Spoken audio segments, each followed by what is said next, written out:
having tasted the famous homemade ice cream of Jaffna.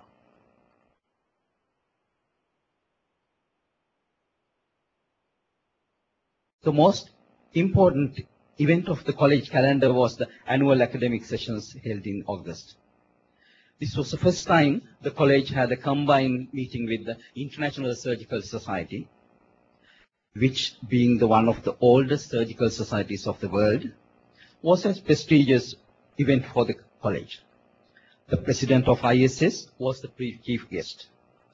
We had the privilege of having presidents of 8 colleges from different parts of the world attending the annual sessions. Academic sessions were held for 3 days. Keeping with the theme of the conference, there were many symposia and plenaries. 8 distinguished surgeons received the honorary fellowship from the college. First, Professor Milroy Paul oration, which was long overdue, was among the highlights. The conference was preceded by 9 pre-congress workshops.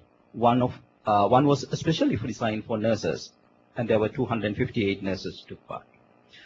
Others included scientific writing, single port laparoscopy, basic laparoscopy, endoscopy, hand surgery, surgical instrument handling, and critical care for surgeons.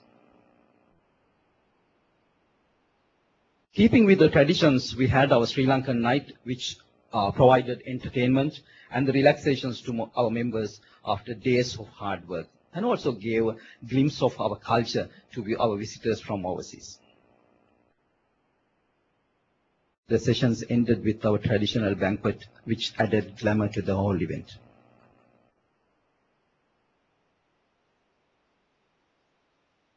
An exhibition was organized by Western Province Health Ministry for the general public, Medicare.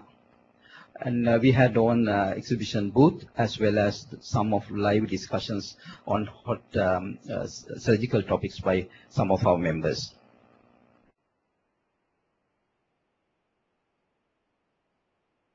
Trauma Quality Improvement Workshop organized in collaboration with the World Health Organization was an outstanding success.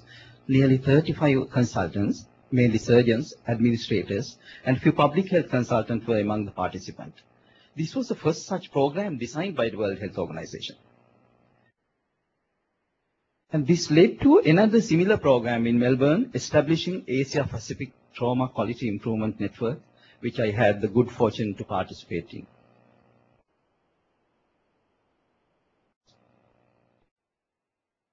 This is where Sri Lanka will be helped by those who have more to offer, and likewise, we will be helping the countries in the region with lesser resources.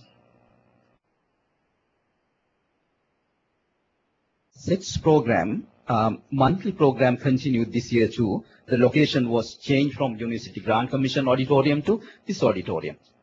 There was live linkage audiences in Jaffna, Galle, and Kandy. It celebrated its first anniversary in June. This has become a very successful program.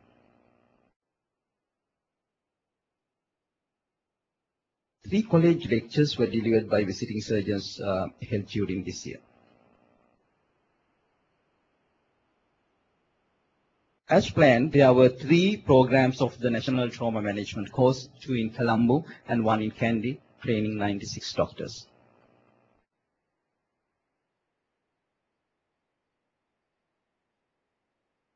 MRCS Part 3 examination by the College of Surgeons of Edinburgh was held here for the first time and was followed by the trainer course for the surgeons. In addition, the MRCS examination by the College of Surgeons of England was held twice during this year.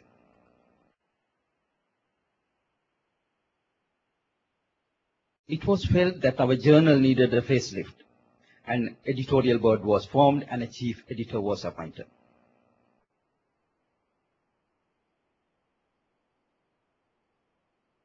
A joint 2-day workshop with the Clinical Society was held in October. There was a primary trauma care workshop and a lecture series for the doctors. I had a daunting task there. Not only I had to teach in the trauma care course, but also had to protect my senior council members and my honorary secretary who were submerged in the Indian Ocean.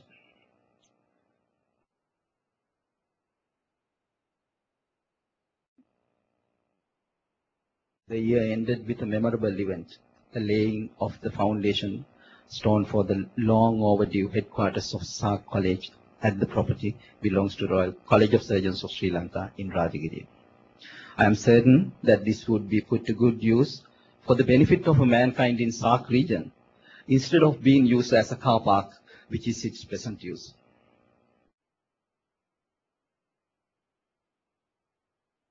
CT image transfer technique, which I mentioned to you in my presidential address, is now complete. We are waiting for the authorization by the Ministry of Health. Once it is done, we will be able to save lives as well as money by avoiding unnecessary transfers.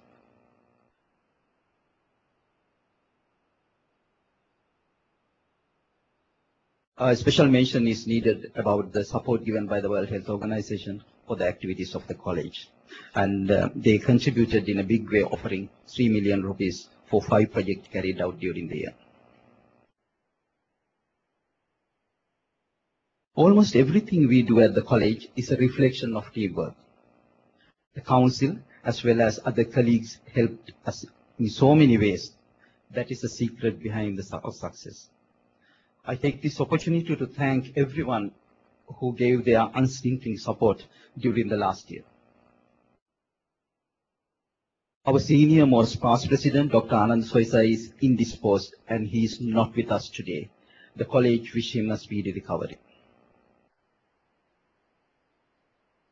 Staff of the college need a special mention. Our team headed by ever so obliging Mr. Dayananda, Manoj, Gayamini, and Sandekarani. On behalf of the council, let me thank all of them for the hard work they put in throughout the year.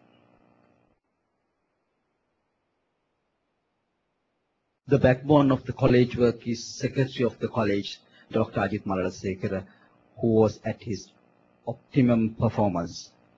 Ajit, you harmonized not only at the Sri Lankan night, but also throughout the entire period, took most of the burden off my shoulders. I was extremely fortunate to have a secretary like you.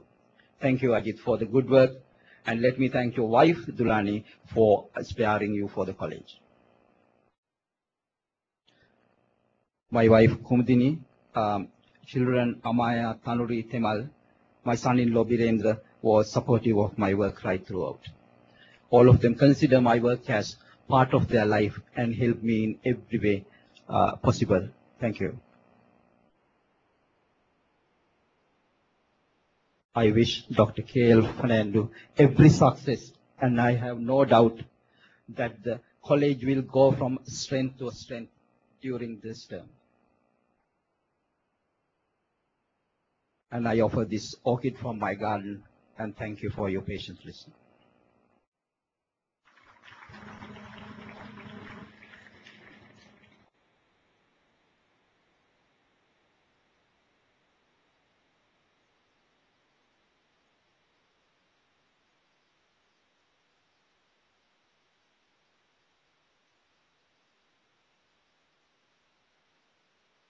The next item in the agenda is the induction of the 29th President of the College of Surgeons of Sri Lanka.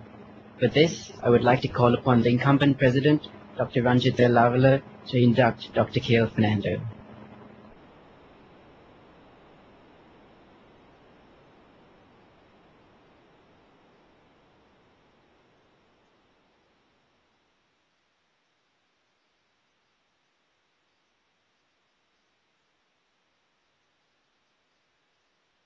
It is my pleasure to introduce Dr. K.L. Fernando as the 29th President of the College of Surgeons of Sri Lanka. Dr. K.L. Fernando, MBBS, FRCS, had his primary education at Christian College, Forte, and in 1974, he entered the Faculty of Medicine, Peradeniya, and qualified as a doctor in 1979 with the second-class honors in the final MBBS. After completing his internship in Colombo General Hospital, he proceeded to UK in 1981 and for his postgraduate training. He obtained his primary FRCS in 1983 while working in Darlington Memorial Hospital and completed general surgical training at the same hospital and obtained his final FRCS from Royal College of Edinburgh in 1986. In 1987, he joined Maidstone General Hospital as a surgical registrar and continued to work in the same hospital till 1992. He underwent laparoscopic training in Paris under Professor Dubois, and during 1990 to 1992, he held position in the NHS as registrar, senior registrar, and consultant surgeon. While working in UK, he gained experience in laparoscopic surgery, hepatobiliary surgery, colorectal, vascular, and urology, and attended several workshops, conferences, and surgical masterclasses to improve his skills and knowledge. In 1992, he returned to Sri Lanka and joined North Colombo Medical College as a senior lecturer in surgery. He performed first laparoscopic cholecystectomy in Sri Lanka at the North Colombo Medical College and introduced minimally invasive surgery to this country. He was instrumental in teaching his novel technique to other surgeons and establishing laparoscopic units in private hospitals. He established the first video endoscopy unit at the University of Kelaniya and Faculty of Medicine, Colombo North, in 1993. He also established ERCP facilities at the same university in 1993 and was responsible for introduction of therapeutic ERCP to numerous private hospitals in Sri Lanka. He helped to establish laparoscopic surgery in the University of Sri Jayawardenepura, Faculty of Medical Sciences, and Sri Jayawardenepura General Hospital and Police Hospital, where I worked.